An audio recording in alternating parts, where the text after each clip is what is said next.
तो फिर जिन जिन भक्तों के चरित्र हम लोग सुनते हैं, वैसी स्थिति, वैसा स्वभाव, वैसे विचार हमारे होने लगेंगे। एक ना दक्षिण भारत में एक परम भक्त थे भगवान के, उनका नाम था धनुर्दास। क्या नाम था? तो धनुर्दास जी जो थे, इनकी पत्नी बहुत सुंदर थी। बहुत सुंदर मतलब इतनी सुंदर थी कि एक बार देख लें तो दूसरी बार देखना ही पड़ेगा, इतनी सुंदर थी। अब धनुर्दास जी का उनके साथ ब्याह हो गया। धनुर्दास जी स्वयं पहलवान थे।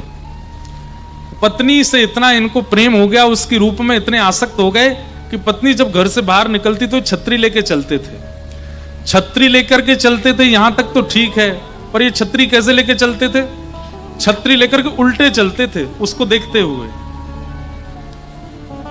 पीछे पीछे नहीं चलते हैं, आगे आगे चलते हैं, वो भी उल्टे चलते, पीछे पैर चलाते हैं, उसको देखते हुए चलते। इतनी सुंदर है।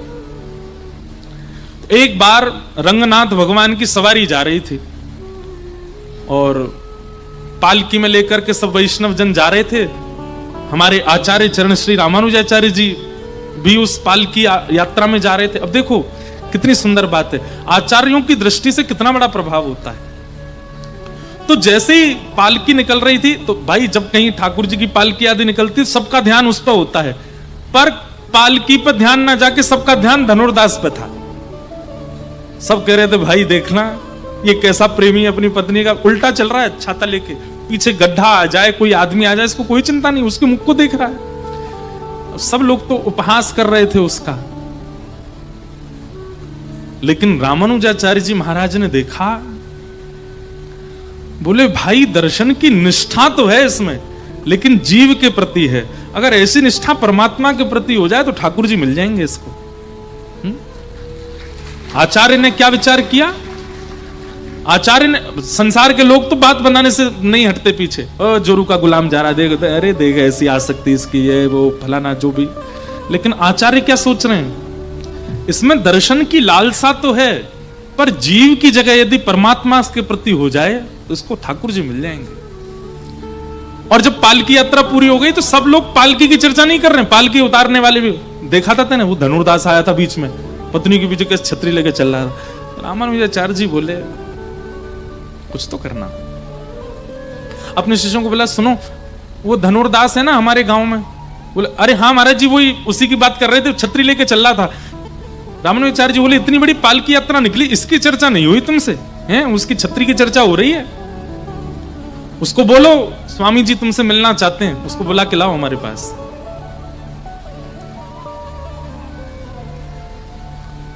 धनुर्दास से किसी ने जाकर के कहा, बोले स्वामी रामानुजाचार्य जी ने आपको बुलाया है। धनुर्दास आया, चरणों में प्रणाम किया। स्वामी जी महाराज बोले आज पालकी यात्रा में हमने जो दृश्य देखा वो पूरी दुनिया ने भी देखा। तुम अपनी पत्नी के ऊपर छतरी लेके वो भी उल्टे उल्टे चलते हो। धनुर्दास बोले महाराज जी मैं क्या करूं, वो है ही इतनी सुंदर, मैं उसको देखे बिना रह ही नहीं पाता। रामानुजाचार्य जी बोले अगर तुम्हारी पत्नी से सुंदर कोई आ गया तुम्हारे आगे तो? ऐसा तो है नहीं कि तुम्हारी पत्नी से सुंदर कोई नहीं होगा। तो धनुर्दास आचार्य के सामने क्या बोलता है? बोले मैं आपको लिख के दे सकता हूं, मेरी पत्नी से सुंदर तो कोई नहीं होगा दुनिया में।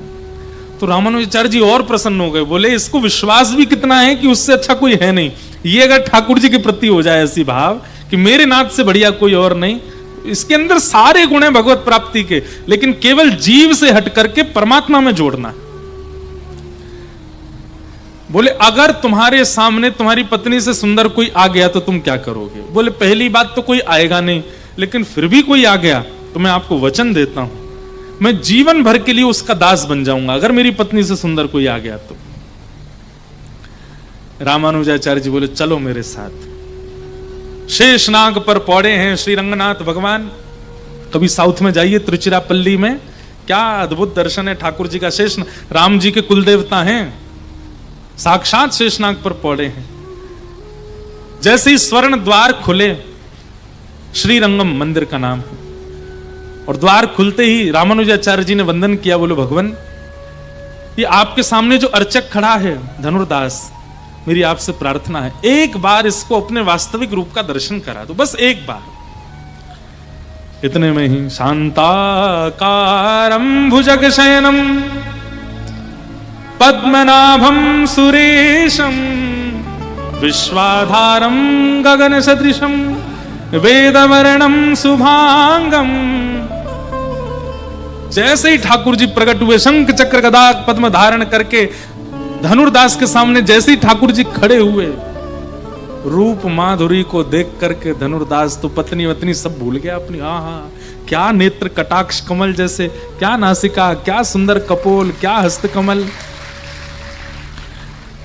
रामानुजाचार्य जी बोले, कहो धनुर्दास, है तुम्हारी पत्नी से सुंदर?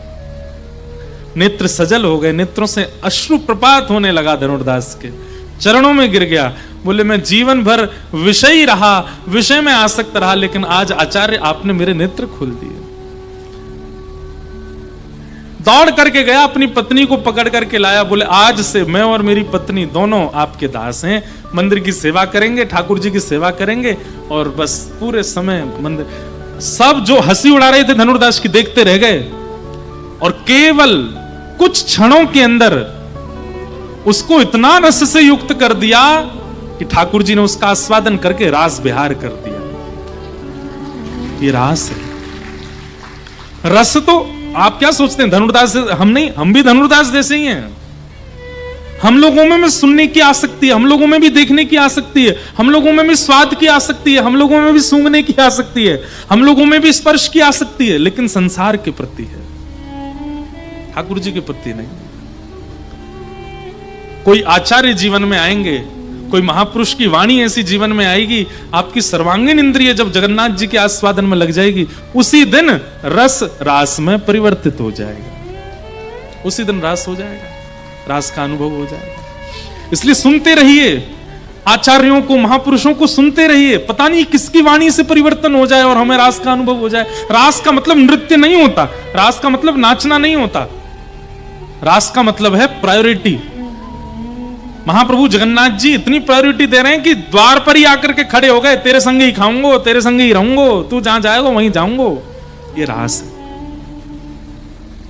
श्री माधवदास, सब लोग नाम जानते हैं जगन्नाथ जी को भजने वाले माधवदास जी का।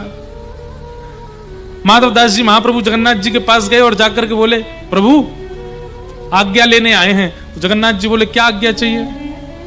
बोले, बहुत दिन हो गए जगन्नाथपुरी में, मेरा मन हो रहा है कि मैं वृंदावन जाके ब्रजमंडल में दर्शन करके आऊं। तो महाप्रभु जगन्नाथ जी नेत्र सजल हो गए। माधवदास बोले, क्या हो गया जय जय, आप ऐसे परेशान क्यों हो गए? तो जगन्नाथ जी बोले, तू चलो जाएगो ब्रज, मेरो मन कैसे लगेगा जगन्नाथपुरी में? ये रास है। ठाकुर जी कह रहे मेरा मन तेरे बगैर कैसे लगेगा, तू चला जाएगा तो। हमसे कभी कहते हैं? हमसे नहीं कहते। हम जगन्नाथपुरी गए और कब कब में बाहर आ गए, ठाकुर जी को कोई कुछ नहीं हुआ। क्यों? अभी रास की अवस्था आई नहीं। रास की अवस्था आ जाएगी तो ठाकुर जी सामने से जाने नहीं देंगे, बैठा लेंगे।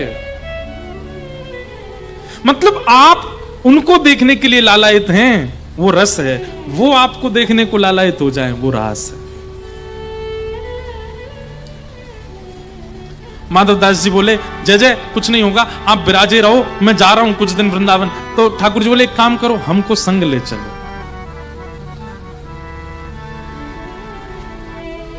माधवदास जी बोले, श्री मंदिर से गुंडीचा जाने के लिए 6 महीना से रथ बनाना पड़ता है।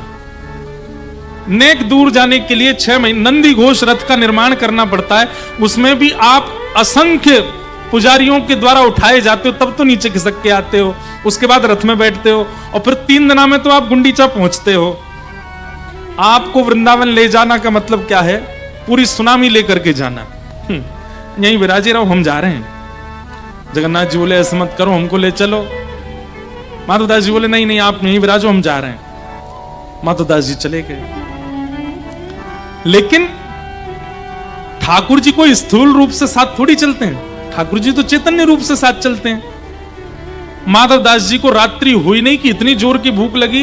कहां 3-3 दिन तक भोजन जीतने वाले, भोजन पर विजय करने वाले माधवदास जी आज व्याकुल हो गए।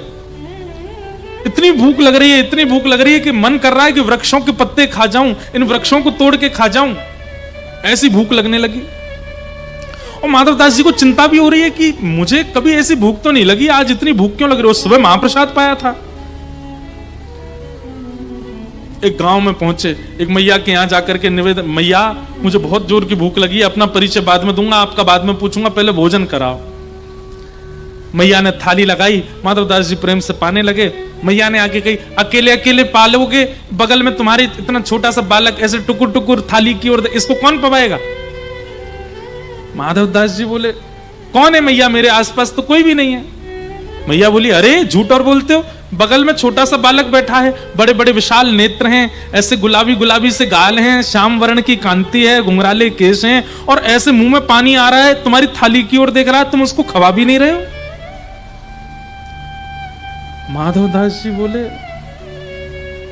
अरे समझ गया ये कौन है, तभी तो कहूं इतनी भूख क्यों लग रही है।